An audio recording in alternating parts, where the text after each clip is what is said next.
Like is smart contracts similar to almost HTML, for example, like how you program it, and like it's gonna be over our heads, but people are gonna like learn that language and cool, I just programmed this to do X, Y, and Z. Yeah, Solidity is like the language of, and I'm not a coder, but I've just gathered enough from talking to the one people who are. At least that's one of the leading ones. And yeah, like the best way to think about like Ethereum is kind of like a decentralized computer operating system or like network built on the blockchain. And so yeah, that's a good comparison to be like it's programmable in the same way that like that's how people are building all these like games, like marketplaces, like all of these things that are like decentralized financial systems, like lending and borrowing things like. And to be fair, like Ethereum isn't the only place that's happening, but Ethereum like really pioneered like how the smart contract and they have the network effect. Yeah. So, and there are some conversations about getting the scalability right with Ethereum, and there's definitely room for improvement in areas, and they're going to be moving to like a version 2, which is going to be better for the environment and also better for like not as high transaction costs, because that can price people out. But like it's really interesting. Like Ethereum, like there's a ton of potential there, and so like a lot of times these like they're like gets a little bit like tribalistic sometimes. Like you'll find like the Bitcoin maximalists on Twitter being like Bitcoin's the only real like crypto, and then you have like the people who are just like ETH is like the only one. And like I think there's a lot of room for everyone, there's a lot of room for like creativity and opportunities. Like this is a really game-changing technology. So. Can smart contracts essentially eliminate the need for lawyers, for example? Like that's a good question. Because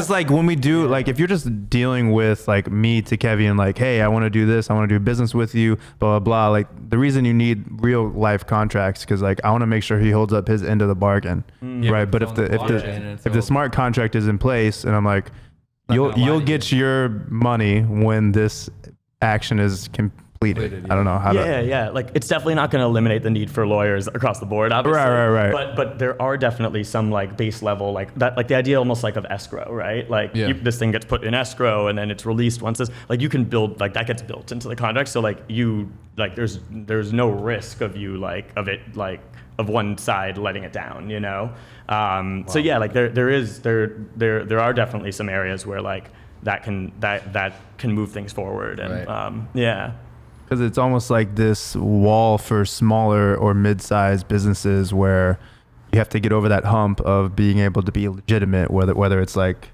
things like lawyers or whatever it is, where it's like, hopefully that goes away where you can kind of just operate on a small scale and not have to worry about getting screwed over on that scale. I don't know. Totally. And like that's what I think is exciting, is like I think it's never been more possible for like an artist to like really kind of be able to like make a living off of a smaller following that's engaged, or for someone who has a business idea to be able to kind of bootstrap it in the space. It's a very like empowering technology. It's like it's quite DIY, and like it's I think that's why I'm drawn to it. Yeah, and like the secondary sale thing that you were talking about too, it's like I think it's a lot of artists' biggest fear is like coming up with an idea or a song and then someone rips it off, they make millions off of it, and they didn't make anything off of it. So it's like that whole, maybe that'll impact copyright and a lot of that stuff as well. Yeah, like, it's one thing we always say, obviously like the laws were written like never comprehending that like this kind of technology would exist. Like the legal books are always like 10 years behind the like the technology.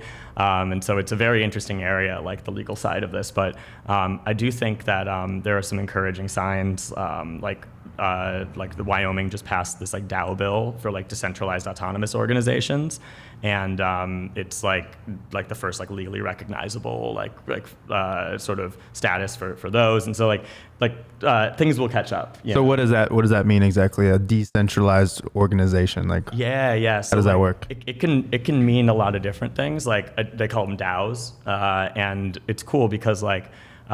Here's an example. Like there are collector DAOs in the NFT space. So like for example, if each of us have like 100 Ethereum and we want to bid on something that's like 400 Ethereum, like, and we want to be like in the mix for it or whatever, like we could like band together as like a DAO. We could call it like Cheat Codes Medved DAO. We could probably make that better, like, you know, cheat fed DAO.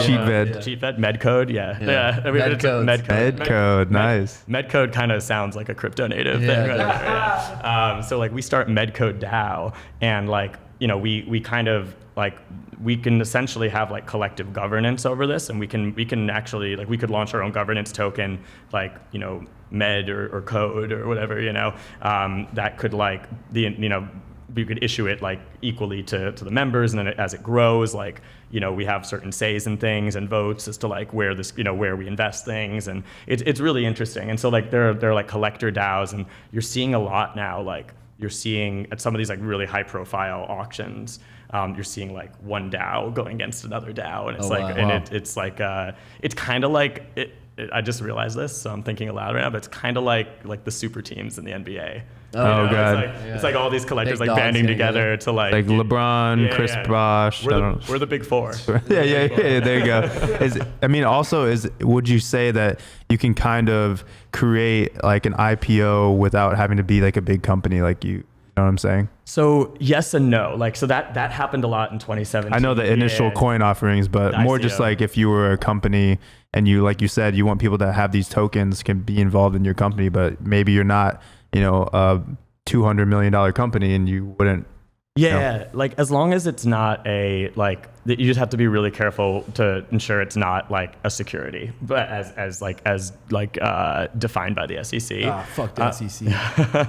But you know, the answer is yes. There are definitely ways to do that in a way that works, and so it's just like, it's interesting because, you know, like there's just, you know, like there's a whole like alternate financial system being built on this technology too, where people are like trading and lending, and like people can get loans like immediately without having to have like the same level of, you know, like everything that goes into, you know, our kind of archaic traditional financial system. And like it's just like, I always joke like the space moves so quickly, like a week is a month is a year, like right. You know, and that was what was interesting too. It's like, you know, I feel like this, you know, since I got into the NFT space, I've learned so much, and so much has happened. And like March was like the longest month ever. Like I couldn't believe it was still March by the end, you know? Right, yeah. And I was like, it's only like, this is crazy, because it was just so many things were happening so quickly. And I don't know, it's just exciting. It's an exciting space to be in. And you know, it just touches on a lot of things that I think are really needed. And like, especially like, it always comes back to like empowering creators for me, because you know, it's just like uplifting art.